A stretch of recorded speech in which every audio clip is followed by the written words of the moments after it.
Hello दोस्तों, नमस्कार। तो आज हम करेंगे एचपीएससी जेईआईटी पोस्ट कोड 939 के लिए जीके सेक्शन। जी हाँ दोस्तों, जीके का भी काफ़ी ज़्यादा रोल रहता है जेईआईटी के एग्ज़ाम में। अदर जो 50 क्वेश्चन होते हैं दोस्तों, वो मेरिट में आने के लिए काफ़ी ज़्यादा इंपॉर्टेंट होते हैं। अगर दोस्तों आप जो वो सिर्फ और सिर्फ कंप्यूटर ही पढ़े जा रहे हैं और आपकी जो वो जीके सेक्शन में बिल्कुल भी कमांड नहीं है, तो आप कहीं ना कहीं मेरिट में आने से जो है वंचित रह सकते हैं। इसलिए दोस्तों आपको कंप्यूटर तो पढ़ना है, लेकिन साथ साथ में अदर जो 50 क्वेश्चन आते हैं जिसमें कि HP GK, Indian GK, reasoning, Hindi and English, current affair होते हैं, उसमें भी आपकी कमांड होना बहुत ज़रूरी है। तभी दोस्तों आप जब मेरिट में आ सकते हैं। तो चलिए दोस्तों, आज मैं आप सभी के लिए जो वो टॉप 20 से भी ज़्यादा क्वेश्चन जीके के लेके यहाँ पे आ चुका हूँ। Most important and selected question रहेंगे। अगर आपको इनमें से कोई सी भी क्वेश्चन का राइट आंसर नहीं पता है, तो आप जो वो उसे नोट जरूर कर लें। एंड इसके अलावा दोस्तों, अगर आप पुलिस कांस्टेबल के एग्जाम की भी अगर तैयारी करें, तो भी आपके लिए जो क्वेश्चन है काफ़ी ज़्यादा फायदेमंद रहेंगे। तो दोस्तों, ऐसे ही क्वेश्चन को अपने मोबाइल फ़ोन पर सबसे पहले पाने के लिए और डेली पाने के लिए, अगर अभी तक भी आपने चैनल को सब्सक्राइब नहीं किया है, तो चैनल को सब्सक्राइब जरूर करें एंड बेल आइकन को भी अवश्य दबाएं, ताकि आपके मोबाइल फ़ोन पर भी डेली क्लासों का नोटिफिकेशन जो वो टाइम टू टाइम पहुंचता रहे। तो चलिए फिर आपका ज़्यादा समय वेस्ट न करते हुए हम आज का अपना सेशन जो वो शुरू करते हैं।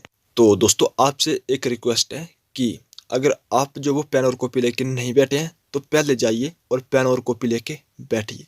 क्योंकि दोस्तों, आप जो वो अगर आपको जो वो कोई क्वेश्चन नहीं आता है, उससे आप जो वो नोट डाउन जरूर करें। क्योंकि जो दोस्तों, जितने भी मैं आपके लिए आज जो वो क्वेश्चन ले आया हूँ, उनमें से कोई भी क्वेश्चन जो वो छोड़ने लायक नहीं है। सारे के सारे क्वेश्चन जो वो इंपॉर्टेंट है एंड दोस्तों बार बार आपके एग्जाम में पूछे जाते हैं। तो इसलिए दोस्तों चलिए पेन और कॉपी लेके बैठिए। चलिए हम जो वो शुरू करते हैं। फर्स्ट क्वेश्चन है कि ब्रह्म समाज की स्थापना जो वो किसने की थी। मोस्ट इंपॉर्टेंट क्वेश्चन है, पता नहीं दोस्तों कितनी बार आपके एग्जाम में आ चुके हैं। तो दोस्तों, ब्रह्म समाज की स्थापना किसने की थी? विवेकानंद ने, दयानंद सरस्वती ने, राजा राम मोहन राय ने, या फिर उपरोक्त में से किसी के द्वारा भी नहीं।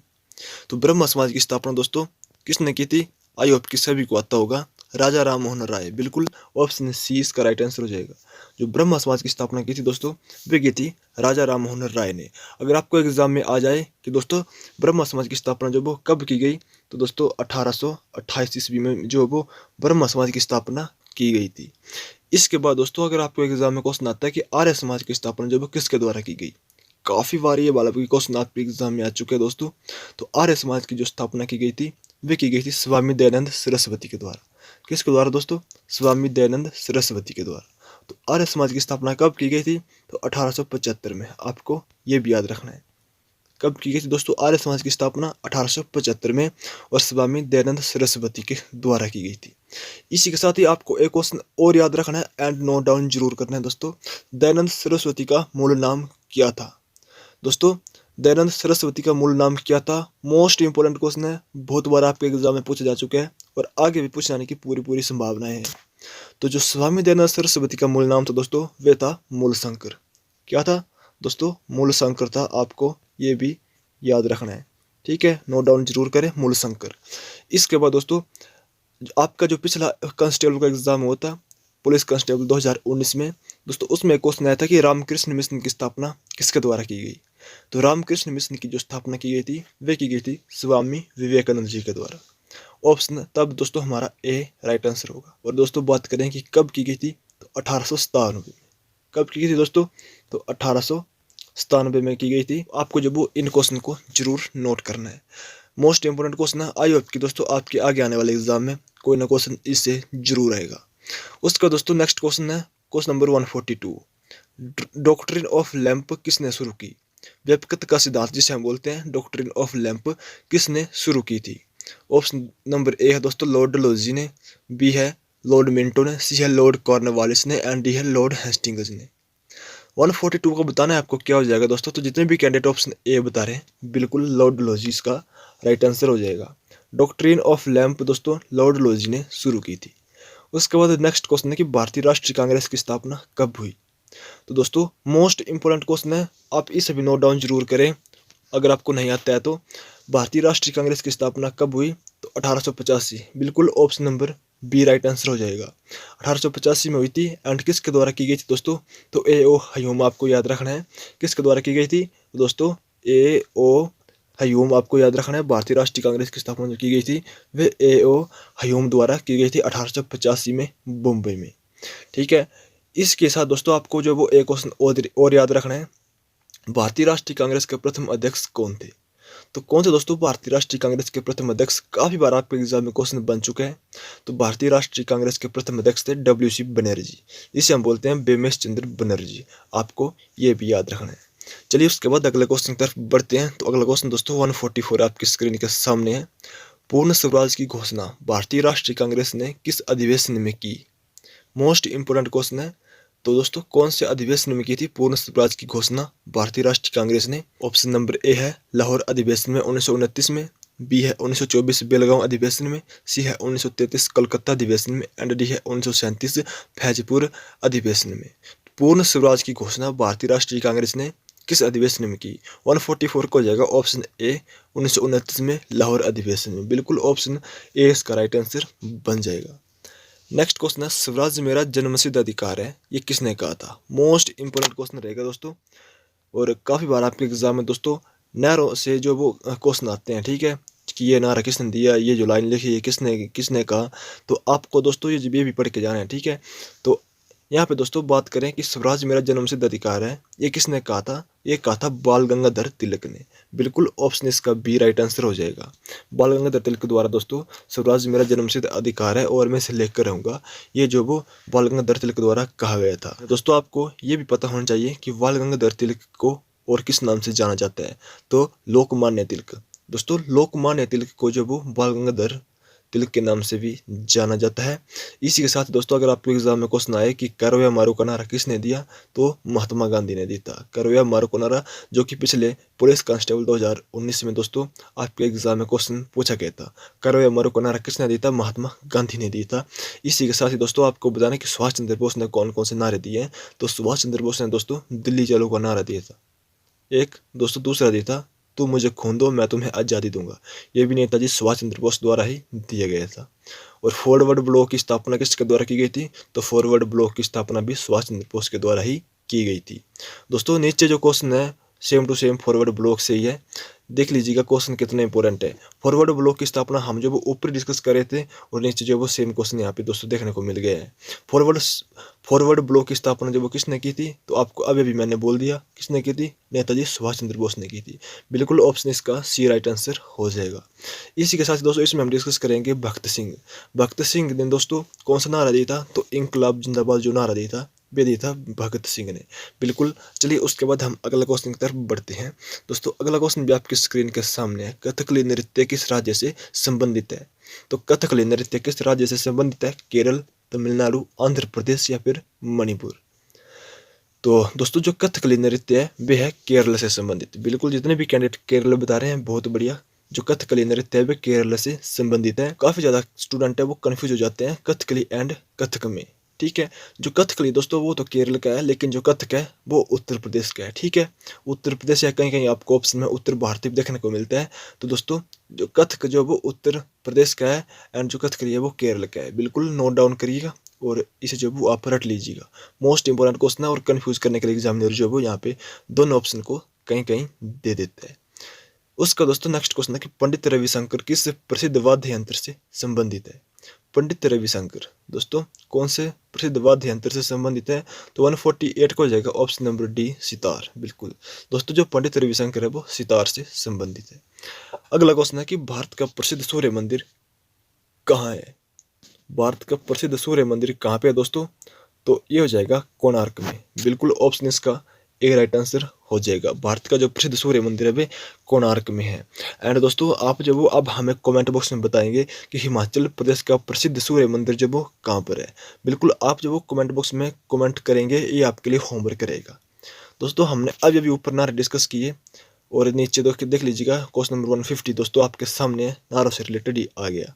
करो या मारो का नारा किसने दिया था, ऊपर ही मैंने आपको अभी भी इसका आंसर बताया दोस्तों। आई होप कि सभी को आता होगा। तो करो या मारो का नारा किसके द्वारा दिया गया दोस्तों, बिल्कुल महात्मा गांधी द्वारा। ऑप्शन है डी राइट आंसर। अगला क्वेश्चन दोस्तों आपकी स्क्रीन के सामने कि सबसे बड़ा ग्रह कौन सा है।